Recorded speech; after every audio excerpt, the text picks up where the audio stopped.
শীতি রস চুরি করে না খালি শীতির আমেজ উপভোগ করা যায় না। আজকে কালে রস চুরি করতেই হবে। ওই পাশে যে খেজুর গাছটা আছে না রাস্তার পাশে, ওইটা চুরি করবো। আমি শোনো, আমি আর মামি তো গাছে উঠতে পারি, ঠিক আছে? তোমরা দুজন তো গাছে উঠতে পারো না, আমরা পাহারা দেবো। তোমরা শোনো, মালিক যাতে কিছুতেই আমরা চোর ধরে না খাই, তোমরা দুজনে আমি আর মামি যে গাছ, আমি প্যাদ দিয়ে না আস্তে আস্তে দাঁড়াও। ওরে ভয়, ওরে সাপ খুব মাথায়, ওরে বাবা, ওরে বাবা রে, দাঁড়া কাটারা কুটো চলে ওই যে ওরে আধা ঘন্টা হয়ে গেছে, ওরাইয়া হলো আসে না রাস্তারিয়া। কি হলো রা নদিন আমরা দেইয়েছি।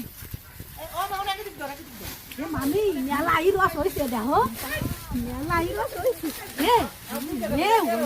মালিক উঠি দেখছে মামি, আস্তে সারিয়ে সারো, সারিয়ে সারো, সারিয়ে সারো মামি। ওই যে ওরা আমাকে রস দেবে না বলে মনে দৌড় তাড়াতাড়ি করো। ওই যে আমাকে রস দেবে না বলে